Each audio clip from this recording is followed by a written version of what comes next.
ആദ്യം ഞാൻ ഒരു ഗ്രിഡ് വരക്കാം. ആദ്യം നിങ്ങൾക്ക് കാണിച്ചു തരാം. അത് വരച്ചിട്ട് 5 ഗ്രിഡേ നിങ്ങൾക്ക് പറഞ്ഞിട്ടുള്ളൂ കേട്ടോ. അതായത് ഇന്നത്തെ ഒരു ദിവസം ഡെയിലി 5 ടൈപ്സ് ഓഫ് ഗ്രിഡ് പറഞ്ഞുതരും. അതിൽ തന്നെ നമുക്ക് കുറേ ഡിഫറെൻറ്റ് ഡിസൈൻസ് ഉണ്ടാവും. ഞാൻ ആദ്യം ഇങ്ങനെ ഡയഗണലായിട്ടാണ് വരയ്ക്കുന്നത്. ഓക്കെ, എന്നിട്ട് എന്ത് ചെയ്യുന്നുണ്ട്, ചെറിയ ചെറിയ ബോക്സ് ആക്കുന്നുണ്ട്. അതായത് ഇങ്ങനെ തിന്നായിട്ട് ഡിസ്റ്റൻസ് വെച്ചിട്ട് ഇങ്ങനെ ലൈൻ കൊടുക്കുന്നുണ്ട്.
ഓക്കെ, ഇത് ഫുള്ള് വരക്കുമ്പോൾ ഒരുപാട് ടൈമാവും. അതുകൊണ്ട് പകുതി മാത്രമേ വരക്കുന്നുള്ളൂ.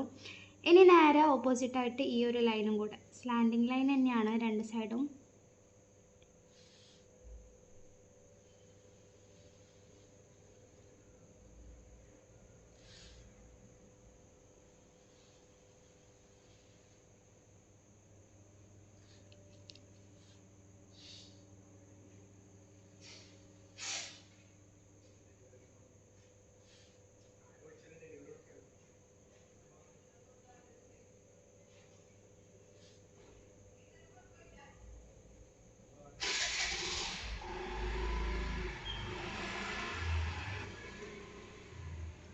ഓക്കെ, ഇപ്പം നിങ്ങൾ കണ്ടിട്ടുണ്ടാവും അല്ലേ, നല്ല രീതിയിൽ സ്ക്വയർ തന്നെ നമുക്ക് കിട്ടിയിട്ടുണ്ട്. വേറൊരു ഷേപ്പല്ല നമുക്ക് കിട്ടിയത്, സ്ക്വയറാണല്ലേ കിട്ടിയത് അല്ലേ?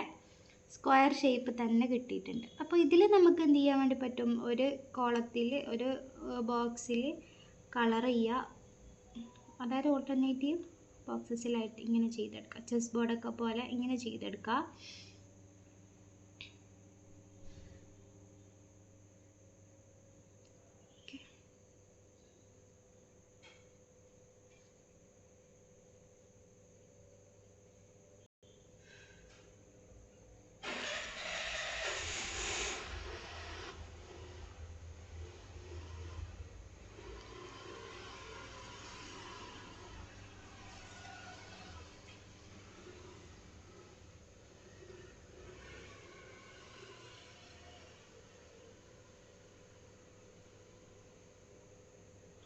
ഓക്കെ, ഇങ്ങനെ ചെയ്തെടുക്കുക. അല്ലെങ്കിൽ സിമ്പിളായിട്ട് ഡോട്ട്സ് മാത്രം ഇട്ടിട്ട് ചെയ്യാം.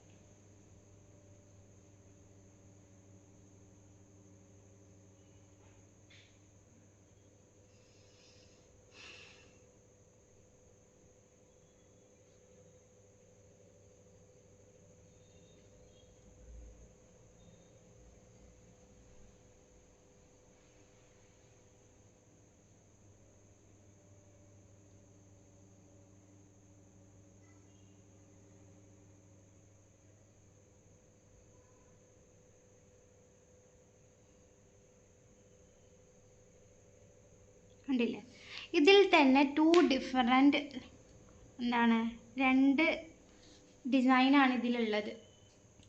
ഇതിൽ തന്നെ 2 ഗ്രിഡായി കേട്ടോ.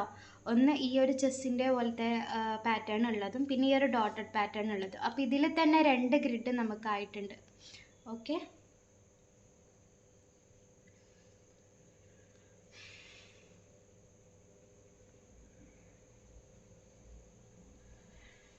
ഇനി വേറൊരു പ്രത്യേകം കാര്യം എടുത്ത് പറയാനുള്ളത്, ഈ ഗ്രിഡ്സിൻ്റെ കാര്യത്തിൽ പ്രത്യേകം പറയാനുള്ളത് എന്താണെന്ന് വെച്ചാൽ, ചിലവർ ഗ്രിഡ് ചെയ്യുന്നത് നമുക്ക് കാണാം. എങ്ങനെയാണെന്നറിയോ? ഫോർ എക്സാമ്പിൾ ഇത് നിങ്ങൾ ചെയ്യേണ്ട, ഞാൻ ഒരു എക്സാമ്പിൾ കാണിക്കുന്നതാണ്. ആദ്യം തന്നെ ഇങ്ങനെ ഒരു ലൈൻ കൊടുത്തു, ഓക്കെ, സ്ലാൻഡിങ് ലൈൻ കൊടുത്തു. എന്നിട്ട് എന്ത് ചെയ്തു? ഈ ഒരു രണ്ട് ഭാഗത്താക്കണോ അല്ലേ? അപ്പം എന്നാലല്ലേ നമുക്ക് സ്ക്വയർ കിട്ടുള്ളൂ. ഒരു ഭാഗം ഇങ്ങനെ കൊടുത്തു, അതായത് സ്ലാൻഡിങ് ലൈൻ കൊടുത്തു. ഇത് ശരിക്കും ശ്രദ്ധിക്കണേ. സ്ലാൻഡിങ് ലൈൻ കൊടുത്തു. ഫുള്ളായിട്ട് ഞാൻ ഒന്ന് കൊടുക്കട്ടെ, അപ്പം നിങ്ങൾക്ക് ശരിക്കും മനസ്സിലാവും. ഇത് നിങ്ങൾ ചെയ്യണ്ട, ജസ്റ്റ് ഒന്ന് പറഞ്ഞുതരാൻ വേണ്ടിയിട്ടാണ്. ഓക്കെ, മറ്റേ വശത്ത് അതായത് ഓപ്പോസിറ്റ് ആയിട്ട് വരുന്ന സ്ഥലത്ത് സാധാരണ വേർട്ടിക്കൽ ലൈന് കൊടുത്തു. ഓക്കെ, വേർട്ടിക്കൽ ലൈന് കൊടുത്തു.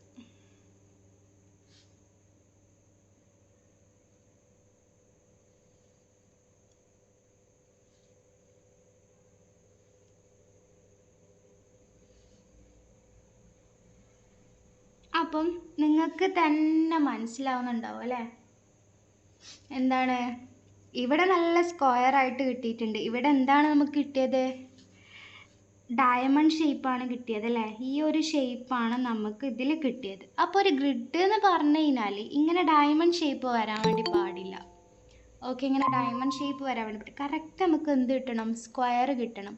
അപ്പോൾ അങ്ങനെ സ്ക്വയർ കിട്ടാൻ വേണ്ടിയിട്ട് നമ്മൾ എന്താ ചെയ്യേണ്ടതെന്ന് വെച്ചാൽ, ഇപ്പം നമ്മൾ ഒരു വശം സ്ലാൻഡിങ് ആണ് കൊടുത്തതെങ്കിൽ ഓപ്പോസിറ്റായിട്ടും സ്ലാൻഡിങ് കൊടുക്കുക എന്നുള്ളതാണ്. ഈ ഒരു ഭാഗത്ത് സ്ലാൻഡിങ് കൊടുത്തു, ഇതിൻ്റെ ഓപ്പോസിറ്റായിട്ട് എങ്ങനെ കൊടുക്കാൻ വേണ്ടി പറ്റും? ഇങ്ങനെ കൊടുക്കാൻ വേണ്ടി പറ്റും അല്ലേ? അപ്പോൾ അങ്ങനെ കൊടുത്താൽ മാത്രമാണ് നമുക്ക് എന്ത് ചെയ്യാൻ പറ്റും? ഈ ഒരു സ്ക്വയർ ഷേപ്പ് കിട്ടുള്ളൂ. ഇനി പോട്ടെ എന്ന് വിചാരിക്കുക, സ്ലാൻഡിങ് കൊടുക്കാണ്ട് നിങ്ങൾ ഫസ്റ്റ് വേർട്ടിക്കൽ ലൈനാണ് കൊടുത്തെങ്കിൽ വേർട്ടിക്കലിൻ്റെ ഓപ്പോസിറ്റ് ഏത് ലൈനാണ് വരിക? Horizontal line. അപ്പോൾ ആ ഒരു ഹൊറിസോണ്ടൽ ലൈന് കൊടുത്തിനെങ്കിലും നിങ്ങൾക്ക് എന്ത് കിട്ടും? കറക്റ്റ് സ്ക്വയർ ഷേപ്പ് കിട്ടും. അപ്പം നിങ്ങൾ ഏതാണോ ഒരു ലൈന് കൊടുക്കുന്നത് അതിൻ്റെ ഓപ്പോസിറ്റ് വേണം നെക്സ്റ്റ് ലൈൻ കൊടുക്കാൻ വേണ്ടി. അത്രേ പറയാനുള്ളൂ, ഈസിയാണ്. അപ്പോൾ ആരും ഇങ്ങനെ ചെയ്യരുത്. അതായത് വേർട്ടിക്കൽ കൊടുത്തിട്ട് സ്ലാൻഡിങ് കൊടുത്തു കഴിഞ്ഞാൽ ഇങ്ങനെയാണ് അവസ്ഥ ഉണ്ടാവുക. അപ്പം സ്ലാൻഡിങ് കൊടുക്കുന്നുണ്ടെങ്കിൽ ഓപ്പോസിറ്റ് ആയിട്ടുള്ള സ്ലാൻഡിങ് കൊടുക്കുക, ഹോറിസോണ്ടൽ കൊടുക്കുന്നുണ്ടെങ്കിൽ വേർട്ടിക്കൽ കൊടുക്കുക. അങ്ങനെ രീതിയിൽ ചെയ്ത് കഴിഞ്ഞാൽ നിങ്ങൾക്ക് കറക്റ്റ് സ്ക്വയറിൽ തന്നെ കിട്ടും. ഓക്കെ, നമുക്ക് ചെയ്ത് നോക്കാം. ഇനി നെക്സ്റ്റ് ഗ്രിഡാണ് പറയാൻ പോകുന്നത്. സ്ലാൻഡിങ് കൊടുക്കുക, വരക്കേ.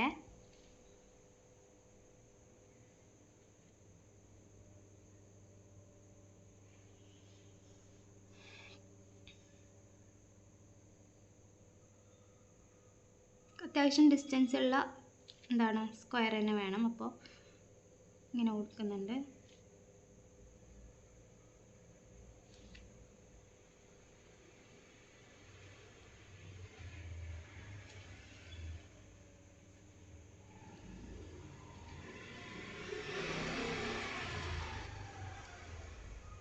ഇനി എന്ത് ചെയ്യുക? നേരെ ഓപ്പോസിറ്റ്.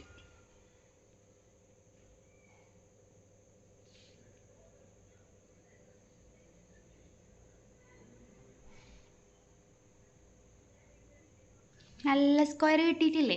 ഇപ്പം നിങ്ങൾക്ക് കാണാൻ പറ്റുന്നുണ്ടാവും അല്ലേ?